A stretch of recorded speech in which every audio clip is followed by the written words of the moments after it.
요한계시록은 하나님께서 사도 요한에게 이 땅에 마지막 때에 반드시 일어날 하나님의 구원과 심판에 대한 환상을 보여주신 말씀을 기록한 것이죠. 특별히 이 요한계시록에는 세 가지 중요한 환상이 등장합니다. 일곱 인 계시의 환상과 또 이어지는 일곱 나팔 재앙의 환상, 그리고 또 일곱 대접의 환상으로 이어지게 되지요. 일곱 인은 아무도 뗄 수 없는 봉인된 책을 어린 양이신 예수 그리스도께서 그 책을 하나씩 떼실 때마다 하나님의 심판과 구원의 역사가 어떻게 이루어지게 되는지를 보여주고 있습니다. 그리고 예수께서 마지막 일곱 인을 떼실 때에 일곱 나팔의 환상이 이어지게 되죠. 이 일곱 나팔의 환상을 통해서 마지막 때에 이루어질 일곱 재앙이 소개가 되어집니다. 일곱 재앙은 일곱 천사가 나팔을 하나씩 불 때마다 그 재앙의 종류와 또 그 재앙의 정도가 어떠한지를 보여주는 환상입니다. 그러다가 이 마지막 일곱 번째 나팔을 불게 될 때에 마지막 재앙이 이루어지는데 그 마지막 재앙이 바로 일곱 대접의 재앙입니다. 우리가 어제가 지난주죠. 지난주에 15장에서 그 마지막 재앙이 준비되는 모습을 보았습니다. 일곱째 나팔이 불려질 때에 일곱 천사가 등장을 하고 일곱 대접을 손에 들고 있었고 그 대접에는 하나님의 진노가 가득 담겨 있었습니다. 하나님의 진노가 가득 담겼고 일곱 천사와 일곱 대접이 등장을 합니다. 성경에서 특별히 요한계시록의 일곱이라고 하는 숫자는 완전한 수, 충만한 수를 상징하는 것이라고 그랬죠. 그래서 이 일곱 번째 나팔이 불려질 때 이루어지는 이 일곱 재앙은 하나님의 이제 완전한 최종적인 심판이 이루어지는 것임을 알 수가 있습니다. 그래서 15장 마지막 절에는 천사의 일곱 재앙이 마치기까지는 성전에 능히 들어갈 자가 없더라라고 이야기를 하고 있습니다. 그야말로 이제는 더 이상 돌이킬 수 없는 마지막 심판의 자리가 될 것임을 말씀하고 있죠. 오늘 우리는 그 마지막 일곱째 나팔이 불려짐으로 말미암아 벌어지게 될 마지막 재앙, 일곱 대접의 재앙을 함께 살펴보게 되겠습니다. 이러한 재앙의 마지막 때의 모습을 우리가 바라볼 때에 두려운 마음이 들 수도 있습니다. 그러나 그도 말씀드리지만 하나님께서 이 사도 요한에게 이 계시의 환상을 보여준 것은 성도들에게 이 마지막 때의 핍박과 환난 속에서도 두려워하지 말고 하나님이 어떻게 그들을 지키시고 보호하시는가를 바라보게 하시는 위로와 격려의 말씀이고 그 위로와 격려를 받고 환난과 핍박 속에서도 믿음으로 순종하는 삶을 계속 살 수 있도록 우리에게 주시는 말씀입니다 라고 우리가 함께 말씀을 들었습니다. 오늘도 하나님이 그 마지막 때의 심판의 말씀이 선포되어질 때 이 세상을 향하여서는 경고의 말씀이지만 또한 구원받은 하나님의 백성들인 저와 여러분들에게는 위로와 격려와 소망의 말씀이 될 수 있기를 주의 이름으로 축원합니다. 자, 그러면 어떻게 마지막 재앙이 이루어지고 있는지 1절을 한번 다시 보겠습니다. 1절을 같이 읽습니다. 또 내가 들으니 성전에서 큰 음성이 나서 일곱 천사에게 말하되 너희는 가서 하나님의 진노의 일곱 대접을 땅에 쏟으라 하더라. 성전에서 큰 음성이 들렸습니다. 이 큰 음성이라고 하는 것은 하나님의 명령이거나 하나님의 임재를 나타내는 강력한 음성입니다. 그러므로 오늘 이 마지막 재앙, 마지막 심판의 말씀은 하나님의 주권적인 명령 안에서 시작되고 있음을 우리에게 말씀해 주고 있습니다. 특별히 이 일곱 천사에게 그 하나님의 진노를 일곱 대접을 땅에 쏟으라라고 이렇게 말하고 있습니다. 여기서 이 땅은 물리적인 땅을 의미하는 것이 아니라 영적인 땅, 다시 말해서 사탄이 통치하는 사단의 영역을 상징적으로 의미하는 것이라고 볼 수 있습니다. 왜냐하면 그 일곱 대접이 쏟아지는 것을 보면 이 땅도 있고 바다도 있고 공중에도 쏟아지기도 하고 그런 것 볼 때에 여기서 말하는 이 땅은 사단의 통치 영역을 말하는 것이라고 볼 수가 있죠. 자, 그 마지막 심판이 이제 첫 번째 대접부터 어떻게 이루어지는가 2절부터 봅니다. 2절에 첫 번째 대접은 땅에게 쏟아지는 대접입니다. 첫째 천사가 가서 그 대접을 어디에 쏟았습니까? 땅에 쏟음에 짐승의 표를 받은 사람들과 그 우상에게 경배하는 자들에게 악하고 독한 종기가 나더라. 천사가 대접을 땅에 쏟자마자 짐승의 표를 받은 자들에게 악하고 독한 종기가 나타났습니다. 이 짐승의 표를 받은 사람들은 누구일까? 우리가 요한계시록 13장에서 이미 살펴본 바가 있습니다. 사단의 세력에 속하여서 세상 권세와 우상 숭배를 하는 자들, 그들이 바로 짐승의 표를 받은 사람들입니다. 이 표는 단순한 외적인 표시를 넘어서서 그들의 마음이 사단에게 지배받고 있는 사단에게 속한 자들의 모습임을 우리는 또한 상징하는 말씀이라고 볼 수가 있습니다. 그러니까 오늘 이 마지막 때에 마지막 심판을 받게 되는 심판의 대상자들은 사단의 그 속한 자들, 짐승의 표를 받은 자들을 향한 심판이고 재앙인 것이지, 하나님이 인을 받고 하나님의 자녀가 된 구원받은 하나님의 백성들에게는 이 무시무시한 심판일지라도 그 심판은 해당되지 않는다는 것을 또한 우리는 알아야 하는 것입니다. 오늘 이 심판의 대상은 사단에게 속한 짐승의 표를 받은 자들을 향한 심판입니다. 그들에게 악하고 독한 종기가 나타났습니다. 이것은 출애굽기 9장에 애굽에서 탈출할 때에 애굽 왕 바로 왕이 이스라엘 백성들을 놓아주지 않을 때에 애굽에 내려진 그 재앙을 연상시키게 됩니다.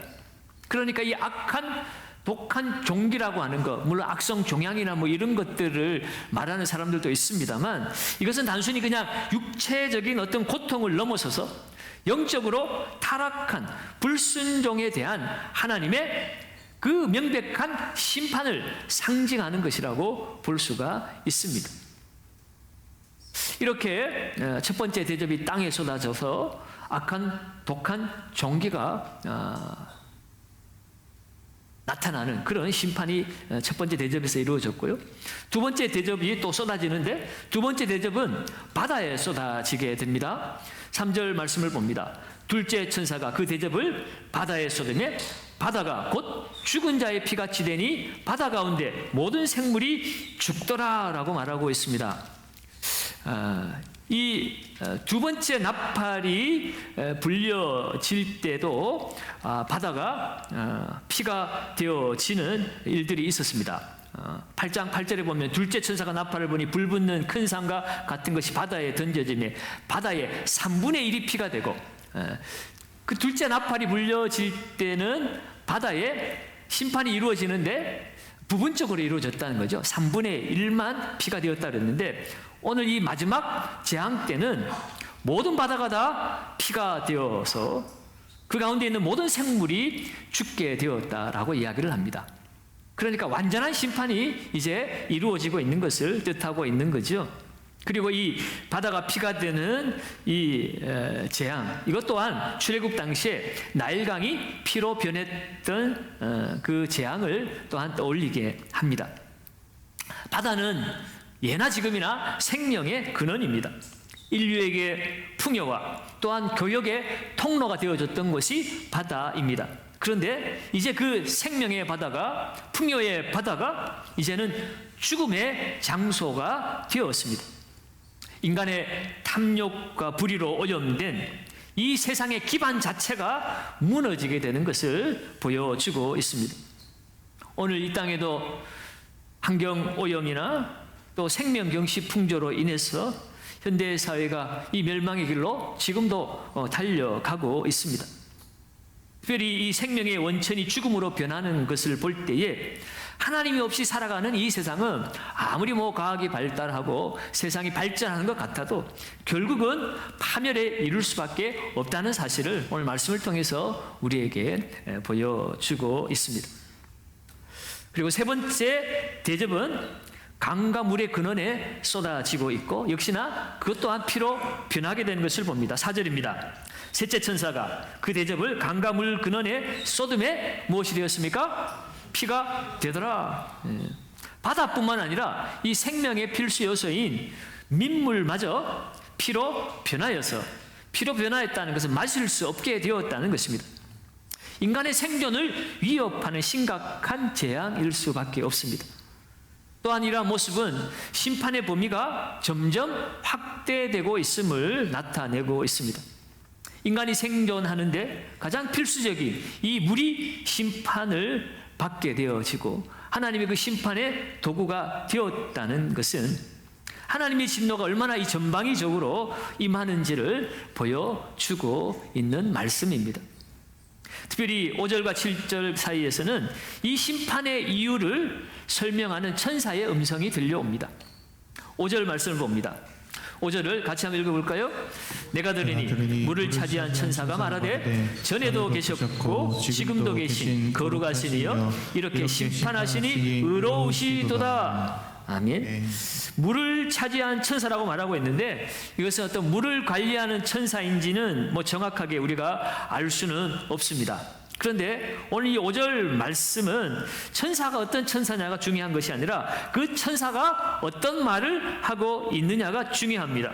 그 천사가 말하기를 지금도 계신 거룩하신 이여 이렇게 심판하시니 뭐하다는 거예요?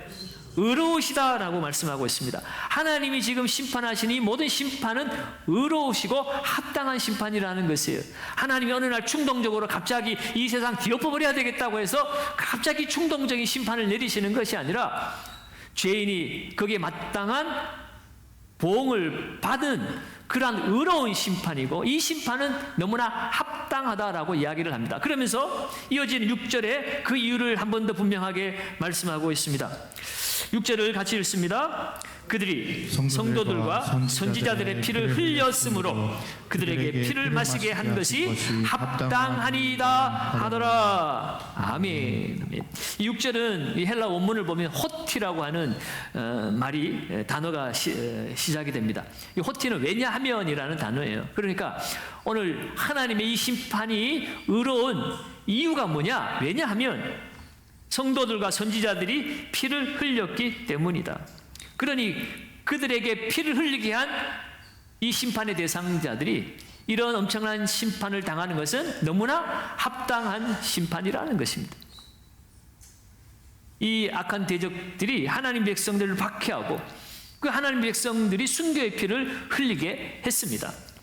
그 피에 대한 공의로운 보응으로 이 심판이 이루어지고 있음을 분명하게 밝히고 있는 것이죠. 이 천사의 그 공의롭고 합당한 심판을 선포하는 가운데 7절에 보면 제단마저도 여기에 호응을 하고 응답을 합니다. 7절로 읽어봅니다.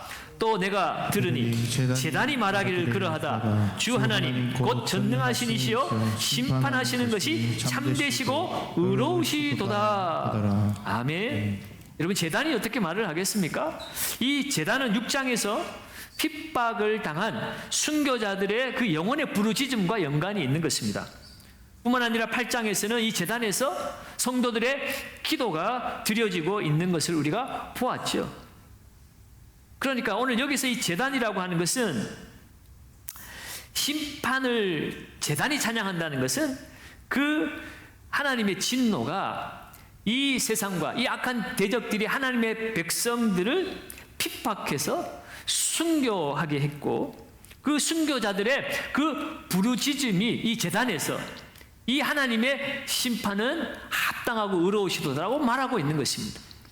그리고 오늘 이 하나님의 심판은 결코 임의적으로 갑자기 충동적으로 이루어진 것이 아니라 그들이 저지른 죄에 대한 응당한 대가이다. 그리고 하나님의 공의는 이렇게 반드시 실현되는 것이다 라는 것을 오늘 이 제단이 하나님의 심판이 참되고 의롭다고 외치고 있는 그 말의 진정한 뜻이기도 하지요.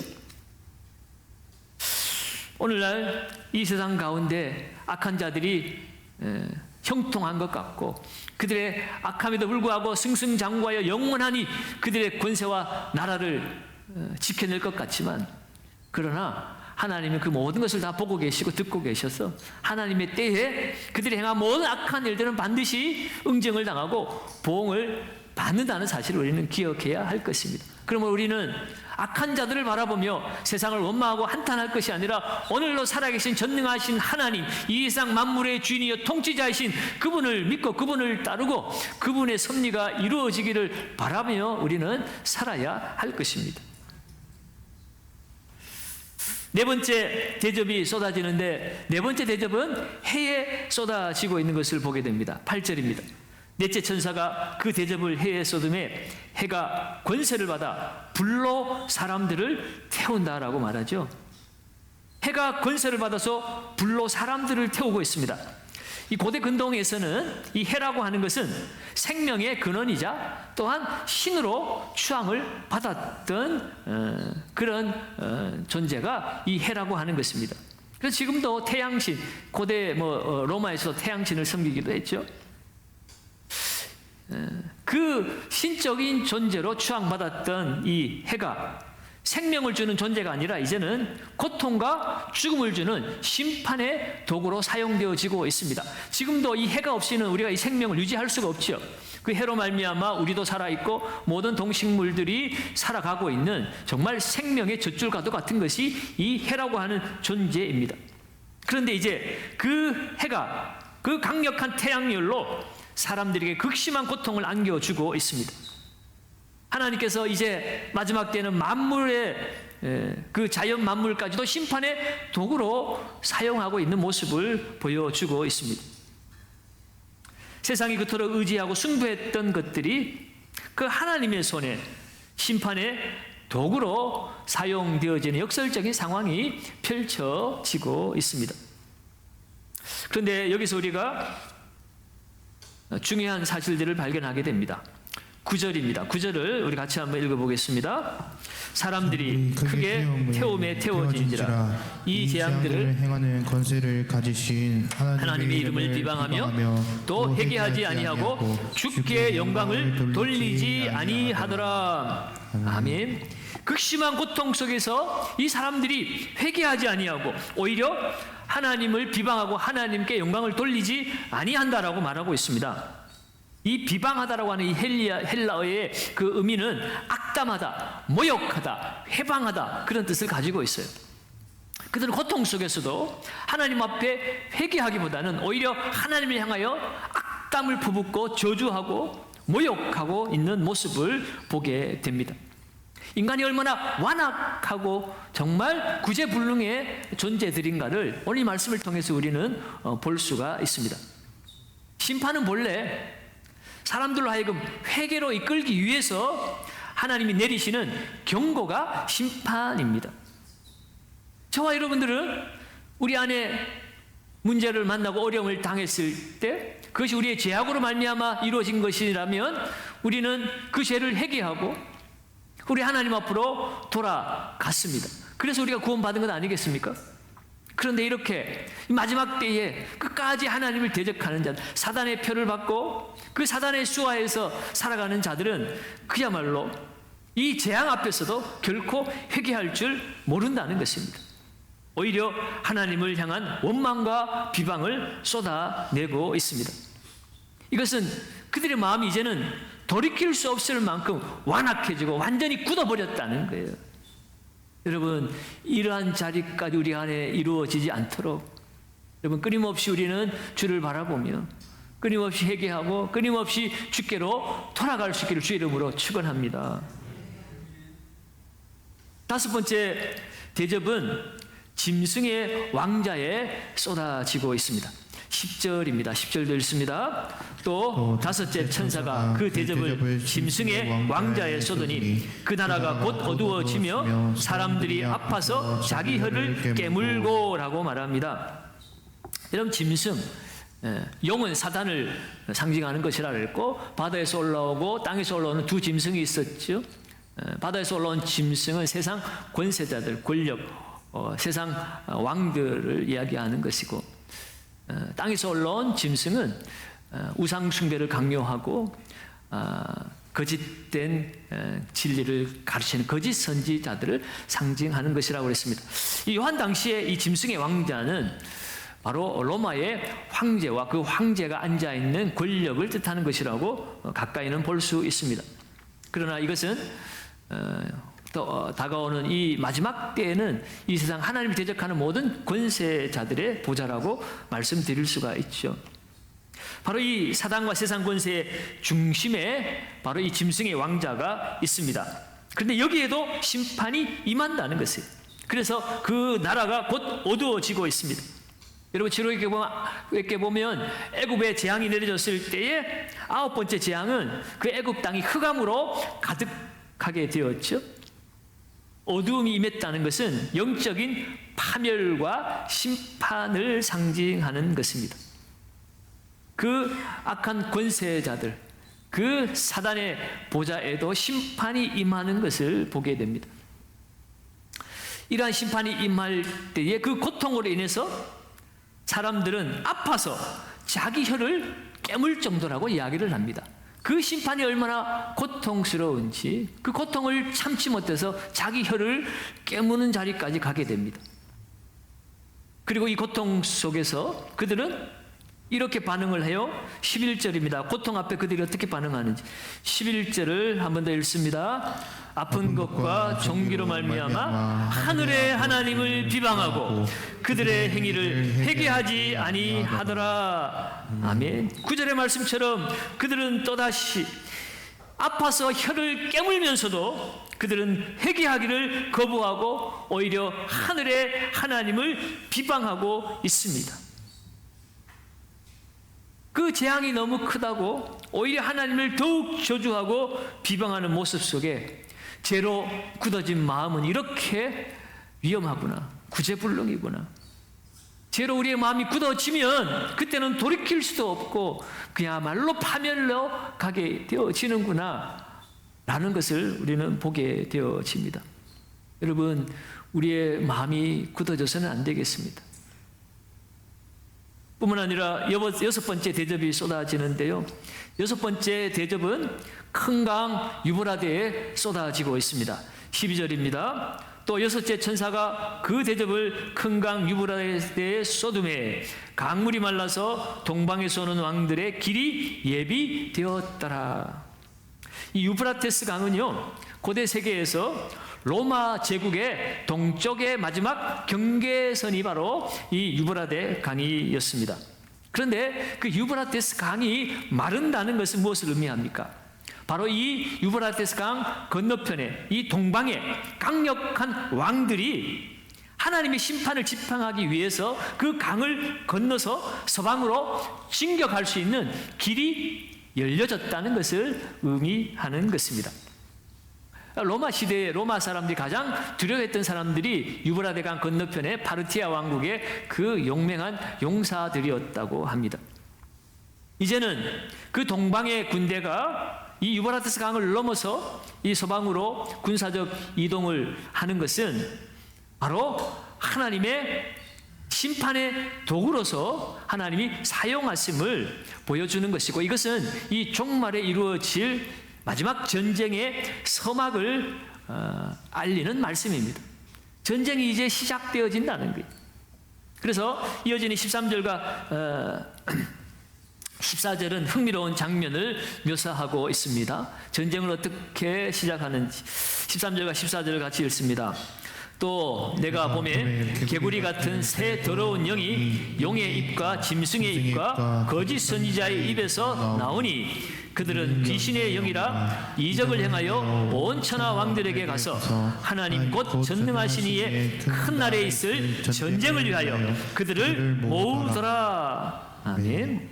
개구리 같은 새 더러운 영이 등장을 하는데 이 새 더러운 영이 어디로부터 나오는가? 용과 짐승과 거짓 선지자의 입에서 나온다고 얘기를 하고 있습니다. 용은 사탄을 상징하는 거라고 그랬죠. 짐승은 세상 권력입니다. 거짓 선지자는 사단의 종교적인 대리자입니다. 그들의 입에서 이 새 영이 나오는데 특별히 이 개구리 같은 새 더러운 영이라고 그랬어요.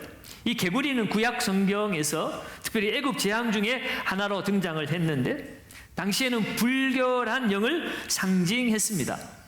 그래서 14절에 보면 그 새 영을 귀신의 영이라고 분명하게 말씀하고 있죠.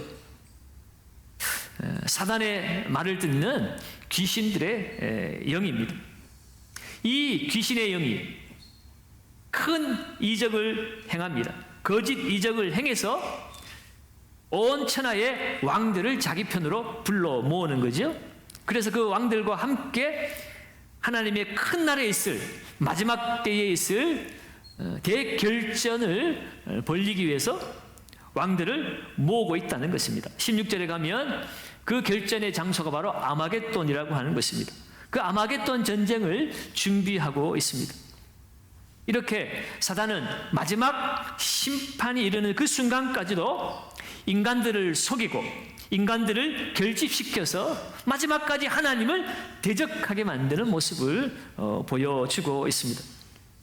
그러나 이러한 모든 시도들은 결국은 하나님의 주권 아래서 심판의 도구가 되어질 뿐입니다. 이러한 하나님의 심판이 이루어지는 와중에도 오늘 성도들에게 주시는 경고이자 약속의 말씀도 등장을 하죠. 이어지는 15절 말씀입니다. 15절 말씀도 우리 같이 읽어봅니다. 보라, 내가 도둑같이 오리니 누구든지 깨어 자기 옷을 지켜 벌거벗고 다니지 아니하며 자기의 부끄러움을 보이지 아니하는 자는 복이 있도다. 아멘. 이 말씀은 예수님의 마지막 재림의 순간이 예고 없이 올 것임을 말합니다. 도둑이 예고하지 않고 들어오듯이 주님의 그 마지막 재림도 그와 같다는 것입니다. 그러므로 깨어서 자기 옷을 지켜서 벌거벗고 다니지 말고 부끄러움을 보이지 말라. 그런 자는 복이 있을 것이다 라고 말하고 있습니다. 옷을 지킨다는 것은 믿음과 순결함을 지키는 것입니다. 종말의 때에 세상의 유혹과 악에 물들지 말고 하나님의 백성으로서의 정체성을 굳게 지키는 자, 그들이 복이 있다라고 말씀하고 있습니다. 오늘 이 말씀이 주는 의미가 우리에게 무엇을 말씀하는지 설교 마지막에 한 번 더 강조를 드리고 16절로 넘어가 보겠습니다. 16절에 드디어 그 전쟁의 장소가 나오는데 새 영이 히브리어로 아마겟돈이라 하는 곳으로 왕들을 모으더라 라고 이야기를 합니다. 여러분, 아마겟돈이라는 단어를 영화 속에서도 세상 말들 속에서 많이 들어봤을 것입니다. 이 아마겟돈이라고 하는 이 말의 히브리어 어원은 하르무깃도라는 말입니다. 하르는 산, 언덕이라는 말이고 이 무깃도는 갈멜살 동쪽에 이스라엘 평원을 끼고 있는 그 한 지역의 이름이 무깃도입니다. 그러니까 아마겟돈은 무깃도 산, 무깃도 언덕 이런 말로 우리가 표현할 수가 있죠. 이 무깃도는 아주 지리적으로 전략적으로 요충지였습니다. 갈멜살 동쪽에 넓은 이스라엘 평원을 끼고 있는 작은 언덕이다 보니 애굽의 군대가 북방 민족들 아수르를 치기 위해서는 이 지역을 거쳐가야 합니다. 반대로 아수르가 애굽을 치기 위해서 내려올 때도 바로 이 무깃도를 지나쳐야만 합니다. 그러니까 이 전략적 지리적 요충지에 세워진 도성이 바로 이 무깃도라고 하는 곳입니다. 그러니 고대로부터 전쟁이 많이 일어났던 것이 바로 이 무깃도라고 하는 지역이에요. 그러므로 여러분, 오늘 이 아마겟돈이라고 하는 것은 단순한 지리적인 장소를 넘어서서 하나님의 그 원수들과 마지막 대결전을 벌인다고 하는 것. 다시 말해서 영적 전쟁을 의미하는 것입니다. 이 말씀을 해석해서 가르치는 분들 중에는 마지막 3차 대전이 바로 이 아마겟돈에 일어날 거다. 동방민족, 중국이나 러시아나 일본이나 이런 자들이 드러나고 이 서방에 있는 나라들이 연합을 해서 연합군이 전쟁을 벌이는 곳이 바로 이 아마겟돈이라 이렇게 해석을 하고 가르치는 분들도 있습니다만, 여러분 그렇게 3차 대전이 한 지역에서만 일어날 수는 없는 일이죠. 요즘 같은 시대에 보통 하나만 들으면 여기서 저 대륙 끝에까지 미사일이 날아가는 시대에 굳이 아마겟돈까지 몰려가서 거기에서 3차 대전이 일어난다. 그건 말도 안 되는 일입니다. 그리고 가보면 아시겠지만 그 이스라엘 좁은 땅에 그 이스라엘 평원이 아무리 넓어도 그렇게 대군의 군대가 모여가지고 거기서 전쟁을 벌일 만큼 넓은 곳이 아닙니다. 그러니까 여러분 오늘 이 묵시문학 속에서 이 요한계시록은 상징적인 의미들이 많이 담겨 있기 때문에 문자 그대로 해석을 하다 보면 우리는 큰 오류를 범할 때가 많습니다. 그러니까 여러분 세상에서 이 요한계시록 가지고 이러저러한 설들을 가지고 막 가르치는데 너무 현혹되지 마십시오. 그게 잘못 따라가다 보면 이 하나만 잘못되는 것이 아니라 나중에는 진정한 진리마저 잘못된 길로 끌고 갈 수가 있어요. 그래서 많은 이단들이 다 이 요한계시록에서 등장을 합니다. 어쨌든 이 아마겟돈 전쟁은 어떤 지리적으로 그곳에서 3차 대전이 일어나는 것이 아니라 마지막 때에 영적 대전쟁이 일어나고 거기에 완전한 결판이 난다는 것을 의미하는 것이라고 보면 됩니다. 그래서 7번째 대접이 쏟아지는데 마지막 7번째 대접은 공중에 쏟아집니다. 17절입니다. 7째 천사가 그 대접을 공중에 쏟음에 큰 음성이 성전에서 보좌로부터 나서 이르되 어떻게 됐습니까? 되었다 하시니. 이 공중은 사단 권세가 지배하는 영역으로도 에베소 2장 2절에 하늘에 있는 모든 악의 영들을 상대하는 것이 영적 전쟁이라고 그랬죠. 그래서 이 공중의 7번째 대접, 재앙이 쏟아졌다는 것은 그 모든 사단의 영적 권세가 다 심판을 받게 되는 것을 보게 됩니다. 그래서 성전에서 보좌로부터 큰 음성이 나오는데 되었다라고 이야기합니다. 되었다. 이 되었다라고 하는 헬라어의 의미는 이루어졌다, 완성되었다라는 의미입니다. 그러니까 이제 하나님의 모든 심판의 계획이 마침내 완성되었음을 선포하는 승리의 외침이 되었다라고 하는 말씀입니다. 모든 악에 대한 하나님의 심판이, 공의로운 심판이 이제 종결되었다라는 것을 알리는 소리입니다.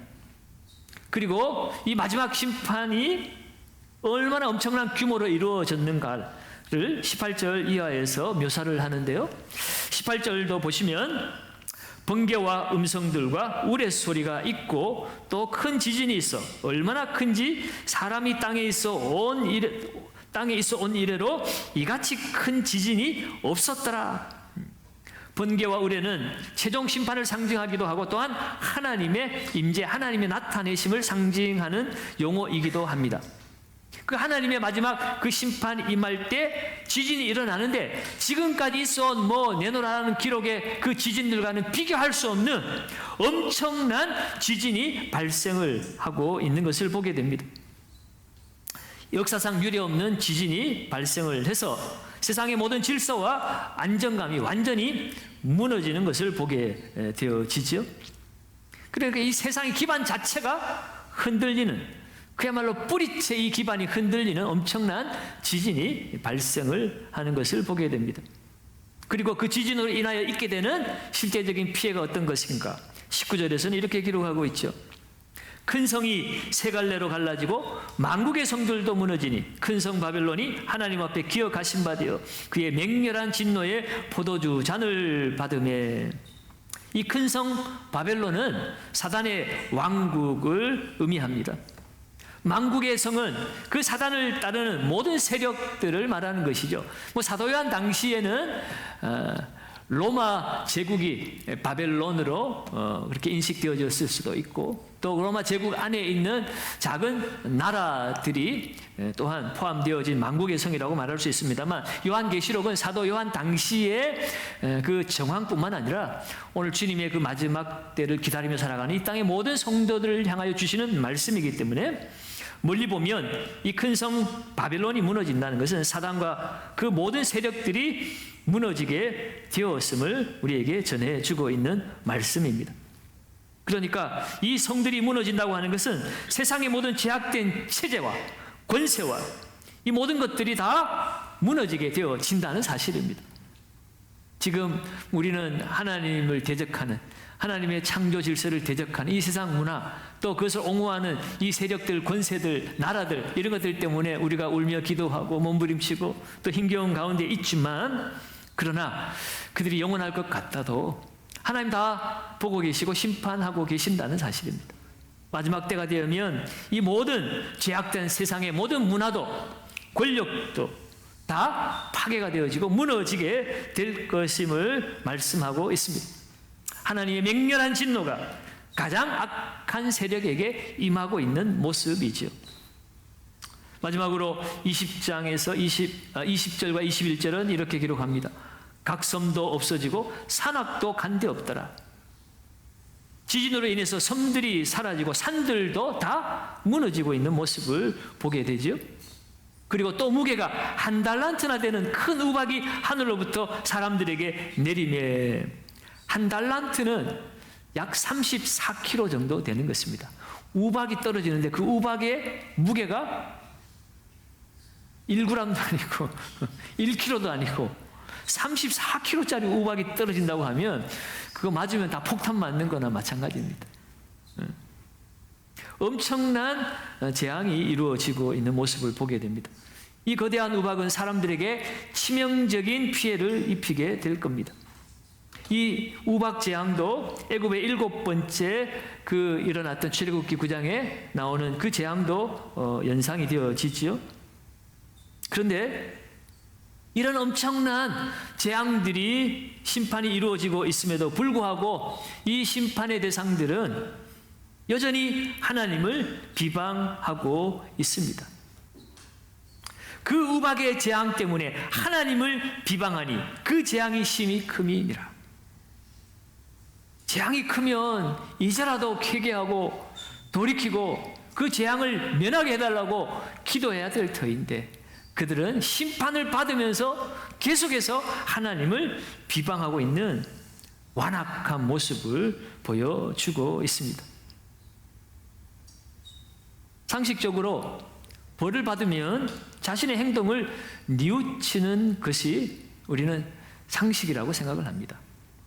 그러나 오늘 이 마지막 때의 심판을 받는 자들은 고통이 크면 클수록 더욱 하나님을 대적하고 비방하고 조롱하고 죄를 회개하지 않는 모습을 보게 됩니다. 그러니까 재앙이 아무리 크다고 한들 회개하지 않는 인간은 결코 마음을 돌이킬 수가 없습니다.